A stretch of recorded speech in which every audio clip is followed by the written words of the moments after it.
खाने में इतने ज़्यादा टेस्टी है और इतने ज़्यादा रसीले हैं कि आप इसे बार बार बनाना ज़रूर पसंद करेंगे।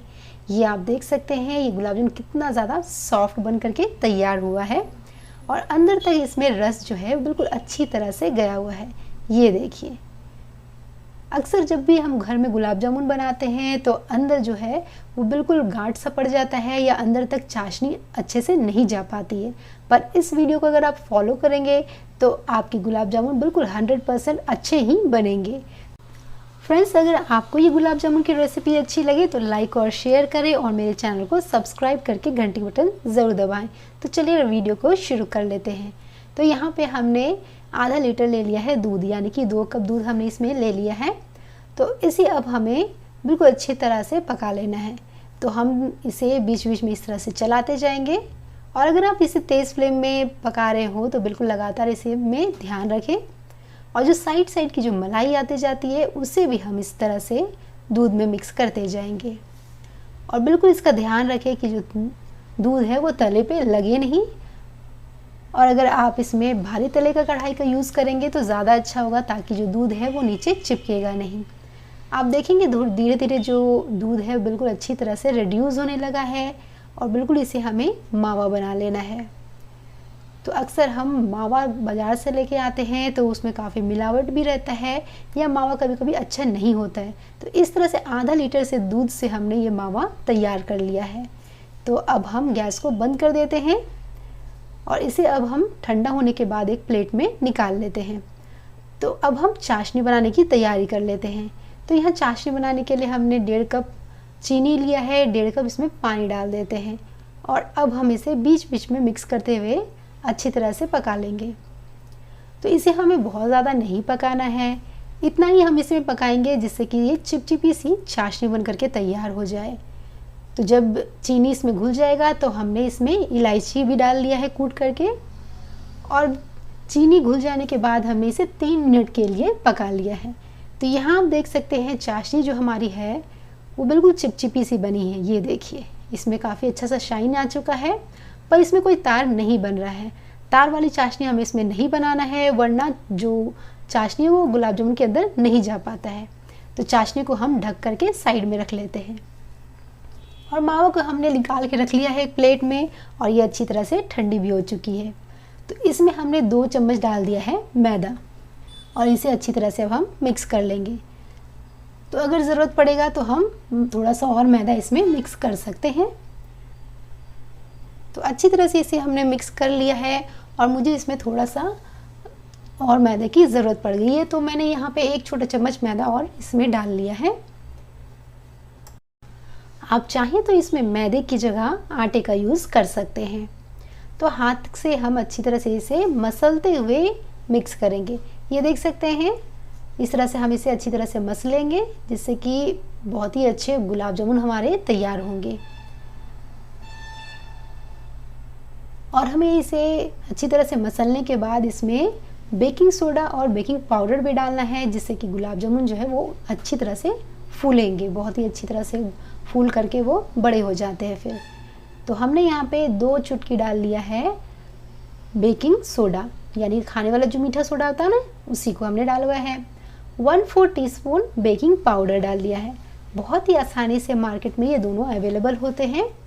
तो अब हम इन सबको अच्छी तरह से मिला लेते हैं। तो बेकिंग सोडा या बेकिंग पाउडर जो है बिल्कुल थोड़ा ही हमें डालना है, बहुत ज़्यादा हम इसमें यूज़ नहीं करेंगे।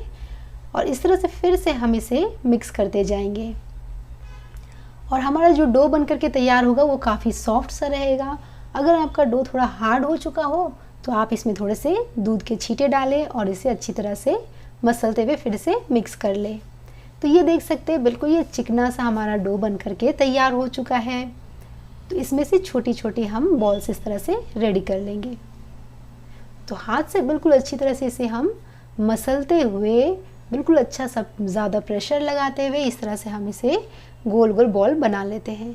तो शुरुआत में हम ज़्यादा इसमें प्रेशर लगाएंगे, फिर प्रेशर को थोड़ा थोड़ा कम करते जाएंगे और इस तरह से ये बिल्कुल चिकना सा बॉल हमारा बन करके तैयार हो जाता है।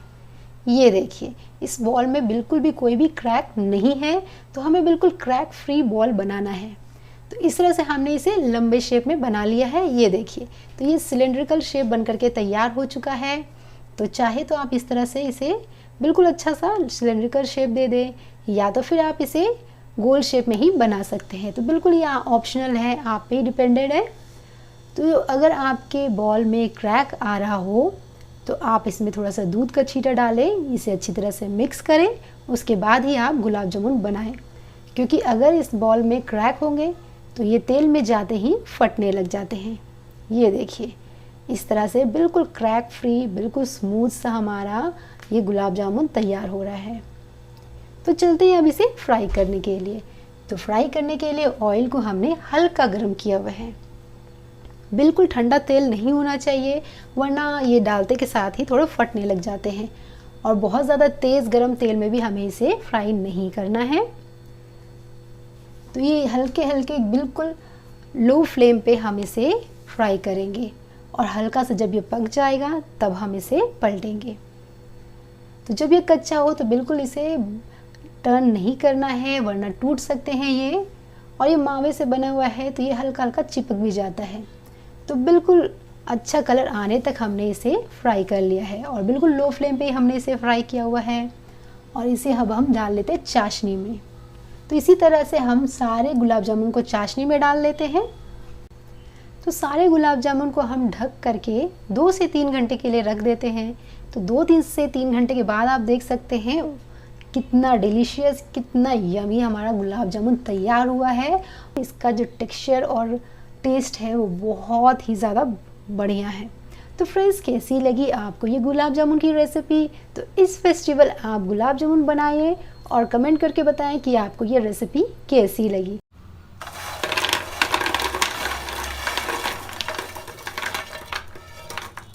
बहुत ही खस्ते, बहुत ही कुरकुरा सा ये हमारा नमक पारा बनके तैयार हुआ है, वो भी बिना मैदे के लिए हमने यहाँ पे 1 कप गेहूं का आटा ले लिया है। ये वही नॉर्मल आटा है जो हम रेगुलर यूज़ करते हैं। आधा छोटा चम्मच हमने अजवाइन डाल लिया है, आधा छोटा चम्मच जीरा डाल लेते हैं, 1/4 टीस्पून हमने इसमें कलौंजी डाल ली है। ये देखिए, ये कलौंजी जो है वो थोड़ी काली कलर की होती है, और अगर आपके पास ये नहीं हो तो आप स्किप कर सकते हैं। स्वाद अनुसार नमक डाल लेते हैं, और अब हम इसमें 2 बड़े चम्मच ऑयल डाल लेंगे। ऑयल से ये जो नमक पारे हैं वो बहुत ही खस्ते बन करके तैयार होंगे, और इसका स्वाद भी बहुत ही अच्छा आता है। तो इन सबको हम अच्छी तरह से मिक्स कर लेते हैं। तो हमने इसे अच्छी तरह से मिला लिया है। तो अब हम मोइन को चेक कर लेते हैं कि ये अच्छी तरह से मोइन हुआ है या हमें और ऑयल डालने की ज़रूरत है। तो हाथ से हम इस तरह से इसे बांध लेते हैं, मुट्ठी बांधेंगे, ये देखिए इस तरह से, और ये जुड़ जा रहा है, यानी कि ये बिल्कुल परफेक्ट है। तो हमें और ज़्यादा ऑयल डालने की ज़रूरत नहीं है। तो अब हम इसमें थोड़ा पानी डालेंगे और इसका आटा लगा के तैयार कर लेते हैं। तो इसका बिल्कुल सॉफ्ट सा आटा हमें नहीं लगाना है, बिल्कुल कड़ा आटा हम लगाएंगे, जिससे कि ये जो नमक पारे बहुत ही क्रिस्पी बनेंगे। अगर आप सॉफ्ट आटा लगा देते हैं तो ये इतना खस्ता नहीं बन के तैयार हो पाएंगे। थोड़ा थोड़ा पानी डालते हुए हमने यहाँ पे आटा को गूँथ लिया है। तो बिल्कुल अच्छी तरह से मसलते हुए हमने इसे गूँथ लिया है, बिल्कुल हार्ड ये डो बन करके तैयार हो गया है। तो अब हम इसे ढक देते हैं और 10 मिनट के लिए रेस्ट करने रखते हैं, और तब तक हम यहाँ एक पेस्ट बना लेते हैं। तो यहाँ पे हमने 1.5 बड़ा चम्मच ऑयल ले लिया है, और अब हम इसमें डाल लेते हैं 1 बड़ा चम्मच आटा, और इसे मिला लेते हैं। तो इस पेस्ट को हम यूज़ करने वाले हैं इस रेसिपी में, जिससे कि जो ये नमक पारे बनेंगे वो बहुत ही ज़्यादा खस्ता बन के तैयार होंगे। तो ये देख सकते हैं ये बहुत ज़्यादा गाढ़ा नहीं है, हमने इसे अच्छी तरह से मिक्स कर लिया है, और ये आटा भी हमारा सेट हो चुका है। तो इसे एक बार हम अच्छी तरह से गूँथ लेते हैं। तो इसकी हमने लोइयाँ तोड़ ली है, और अब हमें इसे बेल लेना है। तो इसे हम बहुत ज़्यादा मोटा या बहुत ज़्यादा पतला नहीं बेलने वाले हैं। तो जैसे हम रोटी बेलते हैं उस तरह से हम पहले इसे बेल लेंगे। रोटी से थोड़ी सी पतली ही हम इसे रखेंगे। तो हमने इसे अच्छी तरह से बेल लिया है। तो अब हम जो पेस्ट हमने बना के रखा था उसे हम डाल लेते हैं। और इस पेस्ट को हमें पूरी अच्छी तरह से इस रोटी में फैलाते हुए लगा लेना है। इसी पेस्ट के कारण से ये जो नमक पारे बनेंगे वो बहुत ही ज़्यादा बिल्कुल परतदार बनेंगे, बिल्कुल लेयर वाले बनेंगे। तो एक साइड को हमने उठा करके इस तरह से रख लिया है, फोल्ड कर लिया है, और दूसरा साइड भी हम इसी तरह से फोल्ड कर लेंगे। अब बनाया हुआ पेस्ट को हम फिर से लगा लेते हैं और फिर से इसे अच्छी तरह से फैला लेते हैं। तो इसे अच्छी तरह से फैलाएं ताकि हमारे नमक पारे अच्छी तरह से लेयर उसके अच्छी तरह से निकल सके। तो अब फिर से हम दूसरी तरफ से इसे फोल्ड कर लेते हैं, इस तरह से देख सकते हैं आप। और ये हमने अच्छी तरह से इसे फोल्ड करके हल्का सा प्रेस कर लिया जा ताकि इसमें अंदर में कोई एयर ना रहे। और अब हम इसे बेल लेते हैं। तो इसे हमें गोल शेप में बेलने की ज़रूरत नहीं है, अब हम इसे रेक्टेंगल शेप में बेल सकते हैं।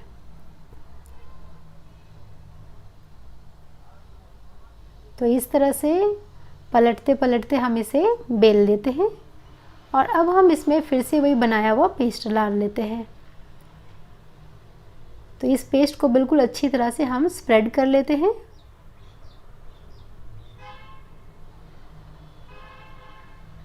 तो हमने इस पेस्ट को लगा लिया है। तो अब हम एक साइड उठा करके और इसे इस तरह से फोल्ड कर लेते हैं, ये देख सकते हैं आप।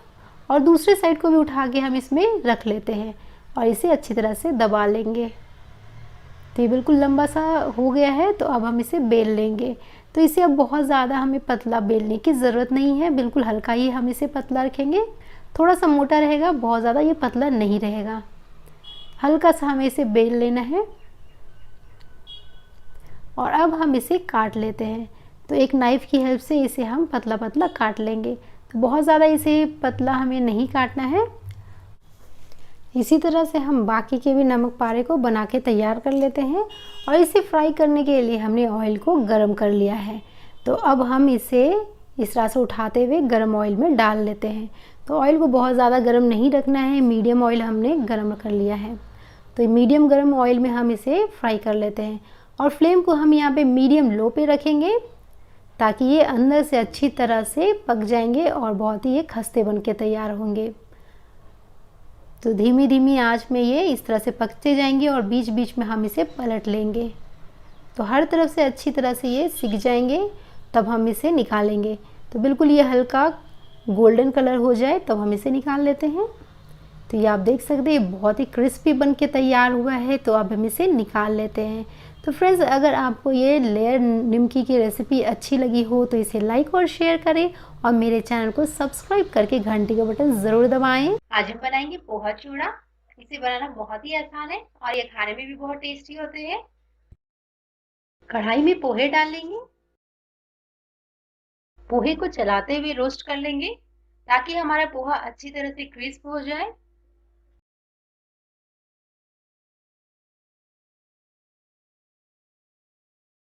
हमने पोहे को क्रिस्प होने तक रोस्ट कर लिया है। अब हम इसे एक प्लेट में निकाल लेते हैं। कढ़ाई को हम गरम कर लेंगे और हम इसमें ऑयल डालेंगे।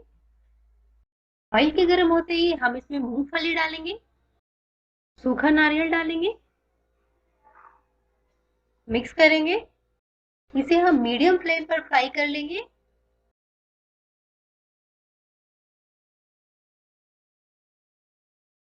मूंगफली और नारियल का कलर चेंज हो चुका है, ये अच्छी तरह से फ्राई हो चुके हैं। अब हम इसे प्लेट में निकाल लेंगे।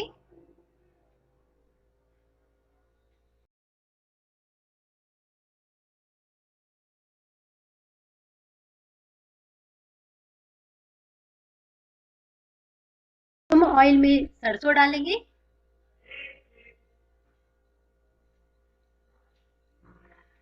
सौंफ डालेंगे,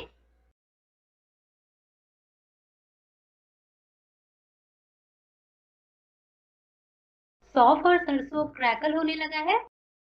अब हम इसमें हरी मिर्च और कड़ी पत्ते डालेंगे। हरी मिर्च और कड़ी पत्ते को हम अच्छे से फ्राई कर लेंगे ताकि इसका सारा मॉइस्चर खत्म हो जाए। मिर्ची और कड़ी पत्ता अच्छे से फ्राई हो चुके हैं। अब हम इसमें हल्दी डालेंगे, नमक डालेंगे, मिक्स करेंगे। हल्दी डालने से पहले फ्लेम को लो कर लेना है।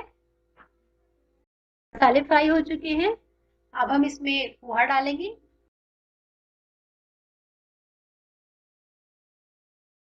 पोहे को अच्छी तरह से मिक्स करेंगे।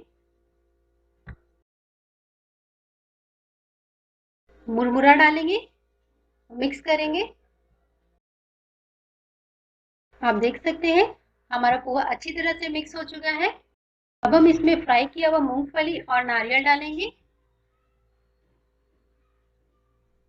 नमकीन डालेंगे।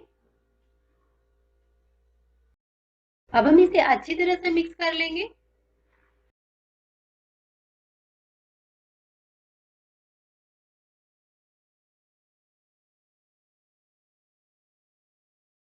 लाल मिर्च पाउडर डालेंगे, पिसी हुई चीनी डालेंगे, मिक्स करेंगे इसे। पोहा चूड़ा को आप ठंडा होने के बाद एयर टाइट कंटेनर में रख सकते हैं। इसे आप 1 महीने तक यूज कर सकते हैं, ये खराब नहीं होता है। पोहा चूड़ा बनकर तैयार है।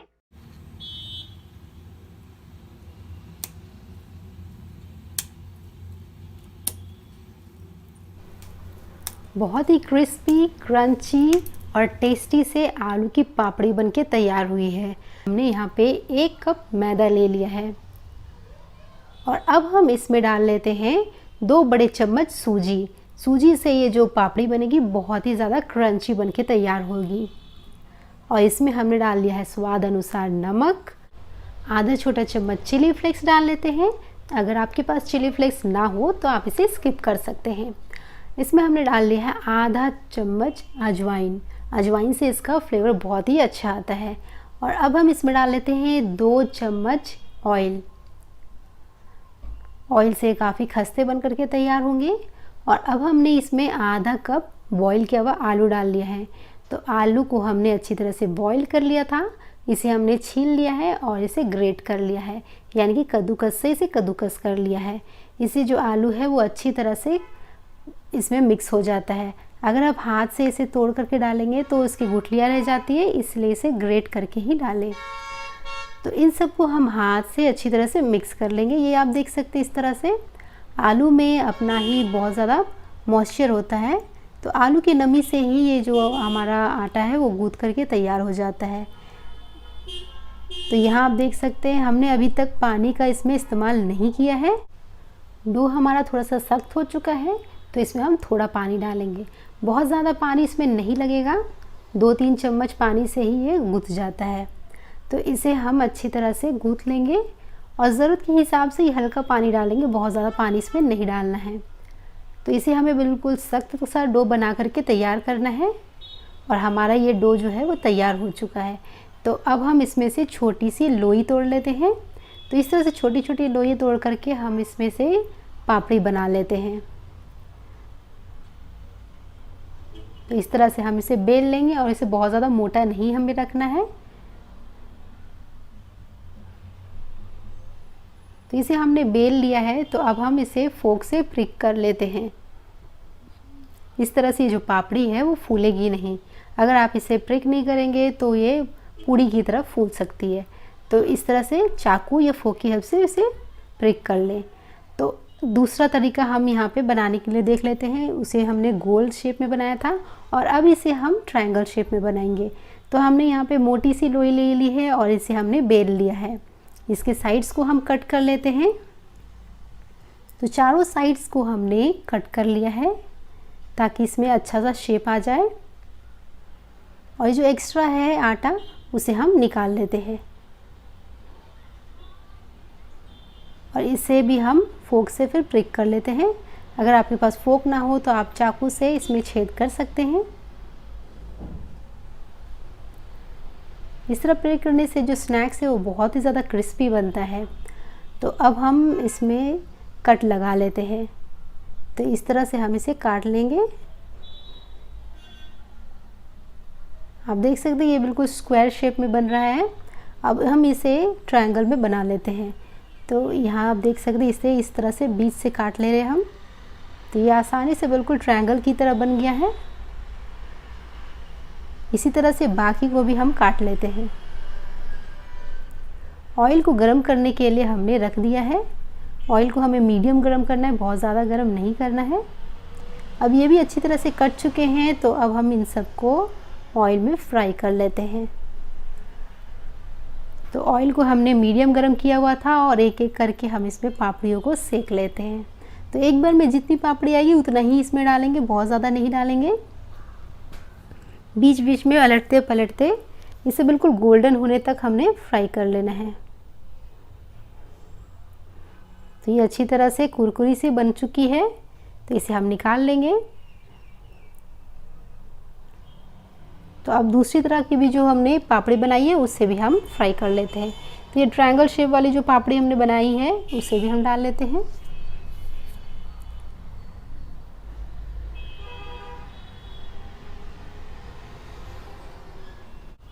जब स्नैक्स एक तरफ से पक जाते हैं तो हम इसे पलट लेते हैं और इसे दूसरी तरफ भी अच्छी तरह से फ्राई होने के लिए रख देते हैं। तो ये आप देख सकते हैं स्नैक्स हमारे बहुत ही क्रिस्पी हो चुके हैं। ये खाने में बहुत ही ज़्यादा टेस्टी भी होते हैं। आप इस स्नैक्स को ज़रूर बना के ट्राई करें। ये बहुत ही ज़्यादा टेस्टी, बहुत ही ज़्यादा यमी और क्रिस्पी क्रंची होता है। तो फ्रेंड्स, अगर आपको ये आलू की स्नैक्स की रेसिपी अच्छी लगी हो तो इसे लाइक और शेयर करें और मेरे चैनल को सब्सक्राइब करके घंटी का बटन ज़रूर दबाएं। मिलते हैं नेक्स्ट वीडियो पे किसी नई रेसिपी के साथ। Till then bye bye.